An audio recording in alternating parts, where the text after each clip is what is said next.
శ్రీ గురుభ్యో నమః.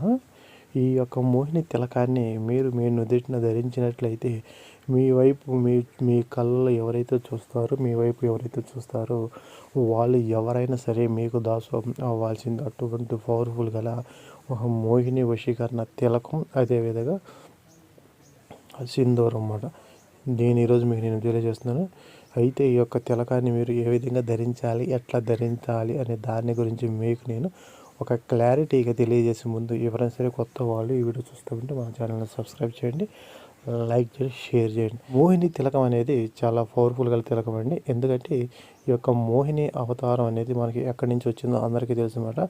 ఒక రాక్షసుని చంపటం కోసం సాక్షాత్తు మహావిష్ణువే మోహిని అవతారంలో రావటం అనేది జరిగిందన్నమాట. ఆ విధంగా వచ్చినప్పుడు ఆ రాక్షసులు మొత్తం ఈ యొక్క మోహిని అవతారానికి ఆకర్షితులైపోయి వాళ్ళు ఆ మోహినికి వశమవటం అనేది జరిగింది.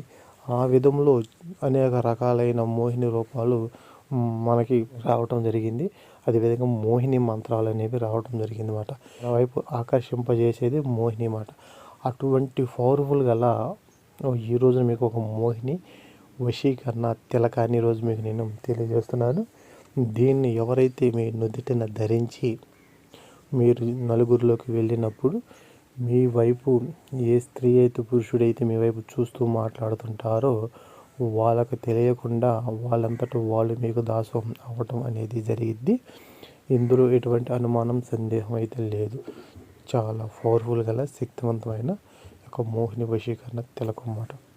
అయితే ఈ యొక్క తిలకం అనేది మీకు దగ్గరున్న వ్యక్తులు కావాలి, మీతో డైలీ మిమ్మల్ని చూస్తున్న వ్యక్తులు కానీ లేదా మీతో మాట్లాడుతున్న వ్యక్తులు కానీ అవి ఉండాలి. అంతేగాని ఎక్కడో ఉన్న వ్యక్తులకి మీరు ఇక్కడ నుండి ఫోన్లో మాట్లాడతాం కాబట్టి ఏం పని చేయవు. ఎందుకంటే ఆ యొక్క మీరు నుదిటిన పెట్టుకున్న బొట్టుని ఆ స్త్రీలు కానీ పురుషులు కానీ చూడాలన్నమాట. అది చూసినప్పుడే వాళ్ళకి మీ మీద ప్రేమ అనేది కలిగిద్ది అన్నమాట. అంతేగాని వాళ్ళు ఎక్కడ ఉండి మీరు ఇక్కడ ఉండి ఈ యొక్క ఫోటోని ఈ యొక్క తిలకాన్ని మీరు నుదిటిన పెట్టుకున్నంత మాత్రాన ఇది పని చేయదు. వాళ్ళు మీ ఎదురుగా ఉండాలి. మీ ఉద్యోగరీతి కానీ వ్యాపారరీతి కానీ లేకపోతే మీ భార్య కానీ మీ భర్త కానీ లేకపోతే మీరు ప్రేమిస్తున్న స్త్రీ కానీ లేకపోతే మీ మధ్య ఎవరైతే అక్రమ సంబంధాల మధ్య గొడవలు వచ్చేసి విడిపోయిన భార్య భర్తలు కానీ లేకపోతే అక్రమ సంబంధాల మధ్య నడుస్తున్న భార్య భర్తలు ఎవరైతే ఉన్నారో అటువంటి వాళ్ళు నేను చెప్పిన ప్రకారం ఈ యొక్క తిలకాన్ని మీరు నుదిటిన పెట్టుకోండి. కొమ్ములు తిరిగిన ఆడదైనా సరే, మిమ్మల్ని చీచి అన్న స్త్రీ అయినా సరే మీకు తల వంచి మీకు దాసోహం అవ్వాల్సిందే. ఇందులో ఎటువంటి అనుమానం సందేహం లేదు. అయితే ఈ యొక్క తిలకం అనేది మనం ఏ రోజున తయారు చేసుకోవాలి అంటే ఈ యొక్క తిలకం వచ్చేసి మనం శనివారం రోజున తయారు చేసుకోవాల్సి ఉంటుంది. తిలకం తయారు చేసుకోవడం కోసం ఏమేమి కావాలి మనకి అని మీరు అనుకుంటే రాగి చెట్టు వేరు అనేది ఒకటి తెచ్చుకోవాల్సి ఉంటుంది. రాగి చెట్టు అంటే మనకి రోడ్డు మీద కానీ ఎక్కడైనా సరే మన రాగి చెట్టు అనేవి కనపడతా ఉంటే ఆ యొక్క రాగి చెట్టు నుండి ఒక చిన్నని వేరు ముక్క అనేది మీరు తెచ్చుకోండి. విదారి కంద అని ఉండిద్ది అన్నమాట. విదారి కంద అంటే అది దుంప అన్నమాట. మీకు అది ఏ విధంగా ఉండిద్ది అనే దాని గురించి మీకు నేను వీడియో మీద ఇస్తాను చూడండి. దీన్ని విదారి కంద అంటారు. అంటే దుంప అన్నమాట. అది దుంపలాగా ఉండిద్ది. ఆ యొక్క పౌడర్ తెచ్చుకున్న పర్వాలేదు, లేదు దుంప తెచ్చుకున్న పర్వాలేదు అన్నమాట. ఒకవేళ మాకు అవి తెలియవు, మాకు ఏ విధంగా ఎట్లా ఉంటాయి తెలియదు అంటే వాటిని మీరు ఆన్లైన్ ద్వారా కూడా మీరు తెచ్చుకోవచ్చు అన్నమాట. అది ఏ విధంగా ఉండిద్ది అనే దాని గురించి మీరు ఏ విధంగా దాన్ని చర్చ చేస్తే మీకు ఆన్లైన్ ద్వారా మీరు తెచ్చుకోవాలో కూడా మీకు చూపిస్తాను. ఆ దుంప ఏ విధంగా ఉండేది కూడా తెలియజేస్తాను అన్నమాట. ఆ దుంప, రాగి చెట్టు వేరు. మూడోది వచ్చేసి జిల్లేడు చెట్టు. జిల్లేడు చెట్టు పాలు మనం ఒక కొమ్మ విరిచినా సరే, ఆకును విరిచినా సరే దాని నుండి మనకి పాలు అనేవి కారుతుంటాయి అన్నమాట. ఆ యొక్క పాలును మనం ఏదైనా సరే ఒక గిన్నెలో కానీ లేకపోతే ఏదైనా ఒక సీసాలో కానీ దాన్ని సేకరించుకోవాలి. పాలుని గుర్తుపెట్టుకోండి. అవి జాగ్రత్తగా పాలు కోసేటప్పుడు కళ్ళల్లో పడకుండా చూసుకోండి. ఆ పాలుని మనం జాగ్రత్తగా కంటికి దూరంగా పెట్టుకొని ఆ పాలుని మనం ఆ ఆకు కోసినప్పుడు దాని పాలు కడతాం. దాని నుండి ఒక 2-3 చుక్కలు మనకి పాలు అనేవి కావాలి. అదేవిధంగా రెండోది వచ్చేసి విదారి కంద. అది మీకు ఆన్లైన్ ద్వారా దొరికిద్ది అన్నమాట. మీకు పౌడర్ దొరికిద్ది. అది ఎంత 150-100 రూపాయల లోపు ఉండిద్ది. అది ఒకటి తెచ్చుకోండి. పోతే మూడోది వచ్చేసి రాగి చెట్టు వేరు. ఈ మూడింటిని తెచ్చుకొని మీరు శనివారం రోజున ఇవన్నీ బాగా మెత్తగా నూరాలన్నమాట.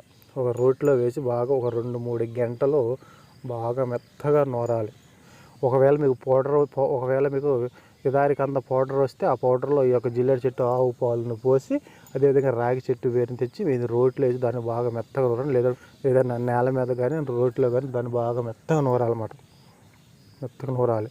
ఆ నూరిన తర్వాత దాన్ని మీరు ఏం చేస్తారంటే ఒక చిన్న సీసాలో దాన్ని గాలి పోకుండా ఒక చిన్న సీసాలో ఈ యొక్క పౌడర్ మొత్తాన్ని దాంట్లో వేసేసేయాలి. మూత పెట్టి మీరు ఆ యొక్క పౌడర్ని మీరు ఏ స్త్రీని అయితే వశం చేసుకోవాలనుకుంటున్నారో ఆ యొక్క స్త్రీ దగ్గరికి వెళ్ళేటప్పుడు కానీ లేకపోతే మీరు ఉద్యోగరీత్యా కానీ వ్యాపారరీత్యా కానీ ఎక్కడికైనా సరే మీరు వెళ్ళేటప్పుడు ఈ యొక్క సీసాలో ఉన్న ఆ యొక్క తిలకాన్ని బయటికి తీసి, అంటే అది పౌడర్ మీద దాన్ని బయటికి తీసేసి అది దానిలో కొద్దిగా వాటర్ పోసి దాని పేస్ట్ లాగా తయారు చేసి మీ నుదిటిన తిలకం లాగా పెట్టుకోండి. అంటే కొద్దిగా అది మీకు కనపడపోయినా ఆ పౌడర్ని ఊరికి మీ నుదిని అట్లా పెట్టుకొని మీరు వెళ్ళి ఏ స్త్రీతో అయితే మాట్లాడతారో మీ వైపు చూసి ఒక 2 నిమిషాలు మీతో మాట్లాడితే చాలు, కొమ్మ తిరిగిన ఆడదైనా సరే మీతో కలిసేదాకా నిద్రపోదన్నమాట. అటువంటి పవర్ఫుల్ గల మోహిని వశీకరణ తిలకం మాట ఇది నేను చెప్పిన ప్రకారం ఆ తిలకం అనేది తయారు చేసుకోవాలి. మీరు ఒక్కో వ్యక్తి దగ్గర గుంపులుగా జనం ఉంటారు, అతని దగ్గర స్త్రీలు కానీ పురుషులు కానీ అతని వెనక పిచ్చుకుక్కలా తిరుగుతుంటారు.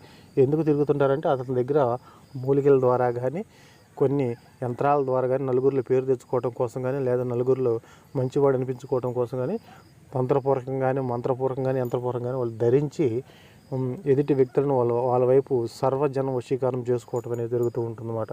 అదేవిధంగా వశీకరణ అనేది అనేక రకాలైన పద్ధతుల్లో ఉంటుందన్నమాట.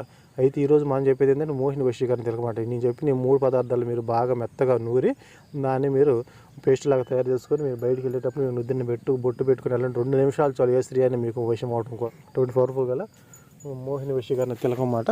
అయితే ఈ యొక్క తిలకం మీరు నేను చెప్పిన ప్రకారం పెట్టుకోండి, ఎవరైనా సరే మీకు వశం అవడం జరిగింది. అయితే ఎవరు చేసినా సరే మంచిని ఉద్దేశించి చేయండి. కొత్త వాళ్ళు వీడియో చూస్తే మన ఛానల్ సబ్స్క్రైబ్ చేయండి, లైక్ చేయండి, షేర్ చేయండి.